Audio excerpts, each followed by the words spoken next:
Break के बाद आप सभी का स्वागत है। आप देख रहे हैं जी न्यूज। रतनपुर थाना क्षेत्र के साधीपारा वार्ड क्रमांक 7 में एक खड़ी ट्रेलर में अचानक आग लगने से 3.5 वर्ष के मासूम बच्चे की जलकर दर्दनाक मौत हो गई। घटना से पूरे क्षेत्र में शोक और आक्रोश का माहौल है।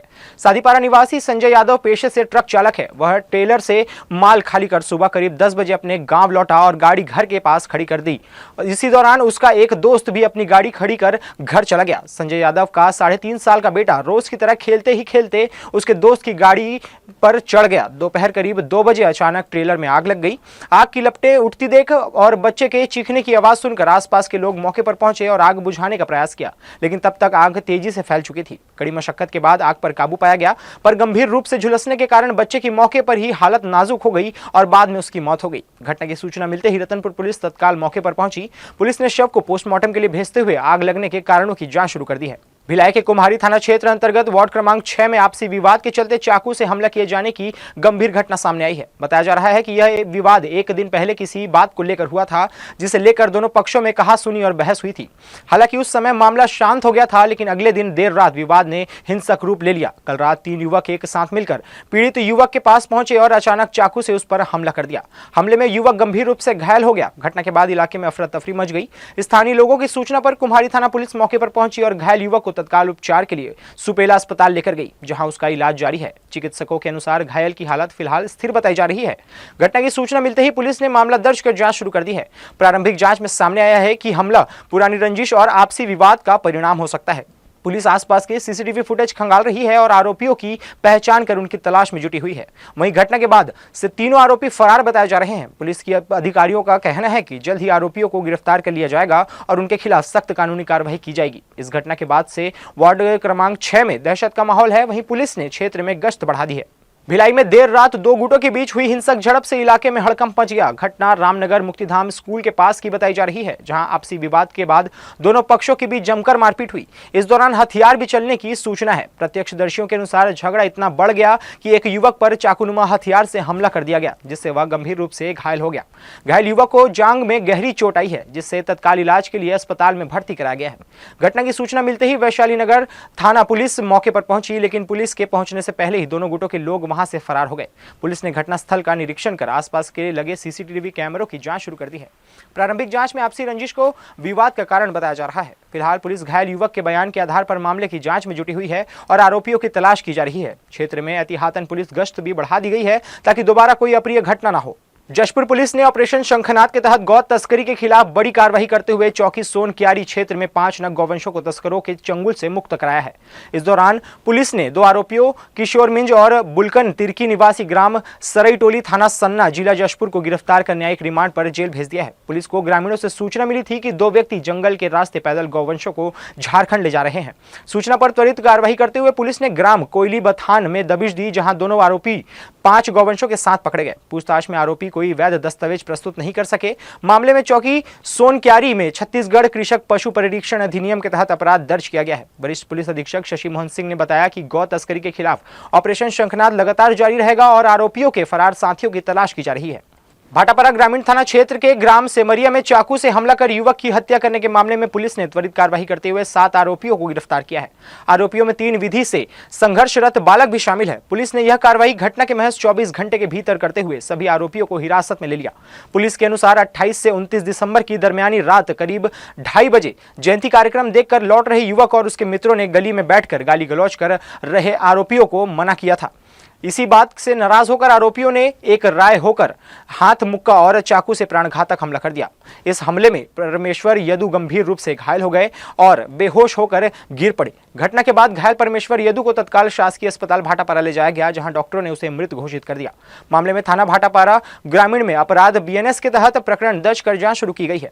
पुलिस अधीक्षक भावना गुप्ता के निर्देशन में जांच के दौरान घटनास्थल से मिले साक्ष्य और गवाहों के बयान आधार पर 3 नाबालिग सहित कुल 7 आरोपियों को पकड़ा गया है। पूछताछ में आरोपियों ने सामूहिक रूप से मारपीट और चाकू से हमला करना स्वीकार किया है। ग्राम सेमरिया में जयंती कार्यक्रम के पश्चात आपसी विवादवश इस मामले के मृतक परमेश्वर यदु उम्र 22 वर्ष निवासी सेमरिया की जो है चाकू से हमला कर हत्या कर दिया गया था और इस मामले में थाना भाटापारा ग्रामीण में हत्या का मुकदमा दर्ज कर अनुसंधान में लिया गया था और इस मामले में पुलिस के द्वारा दौरान अनुसंधान के 7 संदिग्ध व्यक्तियों को पकड़ा गया है, जिनसे पूछताछ और जो विवेचना है उसमें 3 किशोर बालक और 4 आरोपियों की संलिप्तता होना पाया गया है। शिवरीनारायण थाना क्षेत्र में एक हृदय विदारक सड़क दुर्घटना की खबर सामने आई है, जिसमें ग्राम पंचायत मुड़पार निवासी गुलशन कुमार साहू की मौके पर ही मौत हो गई।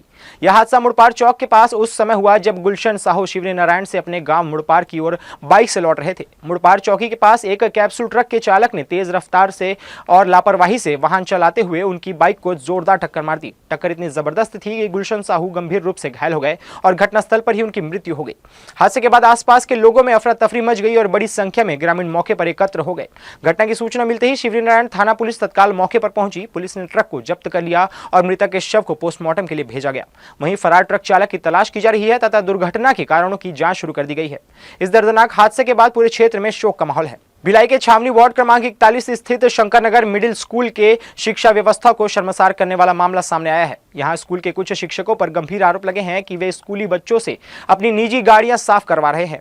यह पूरी घटना वहां मौजूद कुछ युवाओं ने अपने मोबाइल कैमरे में रिकॉर्ड कर ली, जिसका वीडियो अब सोशल मीडिया पर तेजी से वायरल हो रहा है। वायरल वीडियो में साफ तौर पर देखा जा सकता है कि स्कूल के छात्र पढ़ाई के समय शिक्षकों की गाड़ियों की सफाई करते नजर आ रहे हैं। बच्चों के हाथों में कपड़ा और पानी की बाल्टी है, जबकि पास में गाड़ियां खड़ी है। यह नजारा सामने आने वाले बाद शिक्षा व्यवस्था और शिक्षकों की कार्यशैली पर गंभीर सवाल खड़े हो गया है। इस मामले को सामने लाने वाले युवक शुभम वर्मा ने वीडियो के जरिए शिक्षा विभाग से कड़ी कार्रवाई की मांग की है। उनका कहना है कि स्कूल के बच्चों के भविष्य निर्माण का स्थान है, न कि उनसे निजी काम करवाने का। यदि इस तरह की घटनाओं पर समय रहते कार्रवाई नहीं की गई तो यह बच्चों के मानसिक और शैक्षणिक विकास पर नकारात्मक असर डालेगा। छत्तीसगढ़ कर्मचारी अधिकारी फेडरेशन संघ की 29 से 31 दिसंबर तक चली 3 दिवसीय प्रदेश व्यापी हड़ताल आज समाप्त हो गई। हड़ताल के अंतिम दिन बिलासपुर में संघ के पदाधिकारियों ने मुख्यमंत्री के नाम कलेक्टर को ज्ञापन सौंपकर आंदोलन स्थगित करने की घोषणा की।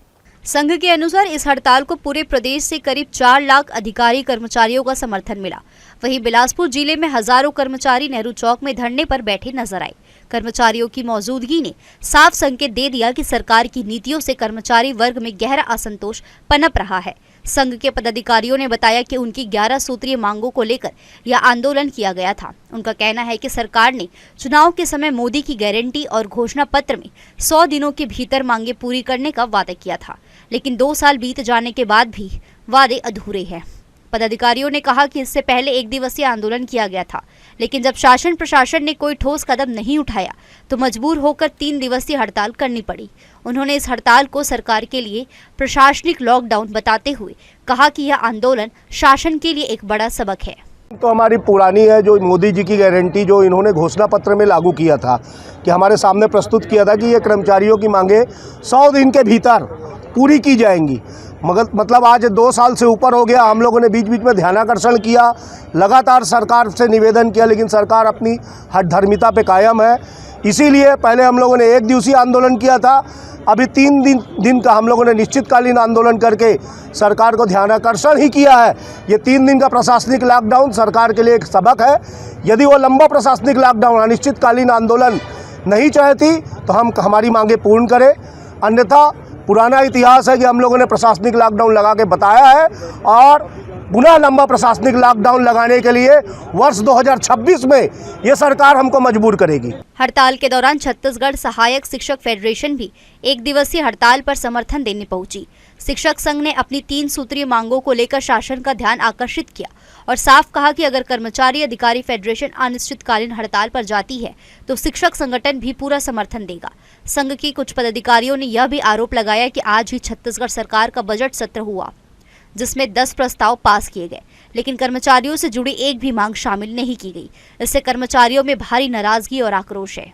छत्तीसगढ़ कर्मचारी अधिकारी फेडरेशन के इस आप्रांतीय आह्वान पे छत्तीसगढ़ सहायक शिक्षक समस्त शिक्षक फेडरेशन भी आज 1 दिवसीय समर्थन में भौतिक रूप से उपस्थित हुआ है। शिक्षकों के 3 मांग जो VSKF है उससे भौतिक रूप से उनको करना है, इसका विरोध हम लोग कर रहे हैं, क्योंकि शिक्षक जो है वो कर्मचारी के रूप में स्कूल कंटिन्यू जाते हैं, लेकिन वो अपने व्यक्तिगत जानकारियों को देकर अपने व्यक्तिगत मोबाइल से अटेंडेंस नहीं देना चाहते। इसके लिए सरकार अपने किसी यंत्र को दे, मोबाइल हमें प्रदान करें, हम उससे अटेंडेंस देंगे। 3 दिन पूरे अधिकारी कर्मचारी बंद होना निश्चित रूप से बहुत बड़ी बात है। ये छत्तीसगढ़ जो है विकसित राज्य की ओर आगे जा रहे हैं और वैसे अगर देखेंगे तो ऐसे विकसित राज्य की ओर जा रहे हैं। पूरे कर्मचारी यदि आपके आंदोलन पे हैं तो निश्चित इसका विकास में कहीं ना कहीं प्रभाव पड़ेगा, कर्मचारियों की मनोदशा में प्रभाव पड़ेगा। ऐसी स्थिति में जानने और समझने का जो है, जो उनके वित्त विश्लेषक है, जो उनके जानकार हैं, जो उनके सलाहकार हैं माननीय मुख्यमंत्री जी के, तो निश्चित रूप से ऐसे लोग अगर आंदोलन को सही रूप अगर नहीं देते हैं तो मैं तो यही मानता हूँ, मेरा व्यक्तिगत, कि उनको शासन को कहीं ना कहीं गुमराह करने का जो उनके निज सहायक होंगे या जो उनके जो भी एक सामने सलाहकार होंगे तो निश्चित कहीं ना कहीं उस पर भी प्रश्न चिन्ह होता है। हालांकि संघ ने बताया कि उप मुख्यमंत्री की ओर से संकेत मिले हैं कि जल्द ही कर्मचारियों के प्रतिनिधिमंडल को बुलाकर बातचीत की जाएगी, लेकिन कर्मचारियों ने साफ चेतावनी दी है कि अगर 1 महीने के भीतर मांगे नहीं मानी गई तो वे अनिश्चितकालीन हड़ताल पर जाने से पीछे नहीं हटेंगे। अब बड़ा सवाल यही है कि सरकार कर्मचारियों की इस चेतावनी को कितनी गंभीरता से लेती है या फिर प्रदेश एक और बड़े आंदोलन की ओर बढ़ रहा है। जी न्यूज के लिए कैमरामैन राकेश खरे के साथ आलोक अग्रवाल की रिपोर्ट। नववर्ष की दहलीज पर बिलासपुर पुलिस ने भरोसे और संवेदनशीलता की एक मिसाल पेश की। वरिष्ठ पुलिस अधीक्षक श्री रजनीश सिंह के निर्देश पर चलाए गए चेतना अभियान के तहत गुम हो चुके मोबाइल फोन उनकी असली मालिकों तक वापस पहुंचे तो कई चेहरों पर लंबे समय बाद मुस्कान लौट आई। एसीसीयू और जिले के विभिन्न थानों की संयुक्त टीम ने कड़ी मेहनत और तकनीकी दक्षता के साथ करीब 100 मोबाइल फोन बरामद किए। छत्तीसगढ़ के अलावा मध्य प्रदेश, झारखंड, उड़ीसा और महाराष्ट्र तक फैले प्रयासों से लगभग 20 लाख रुपए कीमत के मोबाइल खोजकर 31 दिसंबर को संबंधित लोगों को सौंपे गए। मोबाइल लौटने के बाद साथ ही साथ सिर्फ एक उपकरण नहीं बल्कि यादें, तस्वीर, जरूरी संपर्क और मेहनत की कमाई भी लोगों को वापस मिली। कई ऐसे लोग मोबाइल मिलने की उम्मीद छोड़ दी थी। जब उन्हें उनके फोन सौंपे गए तो भावुक हो उठे और बिलासपुर पुलिस का धन्यवाद करते नहीं थके। आपकी एक आस, आपकी अमानत, आपके पास के संदेश को साकार करती इस पहल ने पुलिस और जनता के बीच विश्वास की डोर को और मजबूत किया। नववर्ष से पहले मिली यह खुशी लोगों के लिए किसी उपहार से कम नहीं रही।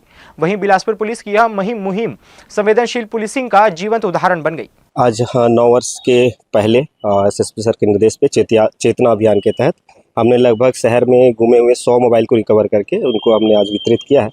लोगों को उनको मोबाइल पाकर आज वो बहुत खुश भी हुए। लगभग इस मोबाइल की कीमती लगभग 20 लाख की थी। तो यह थी इस बुलेटिन की खबरें। देश विदेश की तमाम खबरों के लिए बने रहिए जी न्यूज़ के साथ। मुलाकात होगी अगले बुलेटिन में। तब तक के लिए मुझे दीजिए इजाजत। नमस्कार।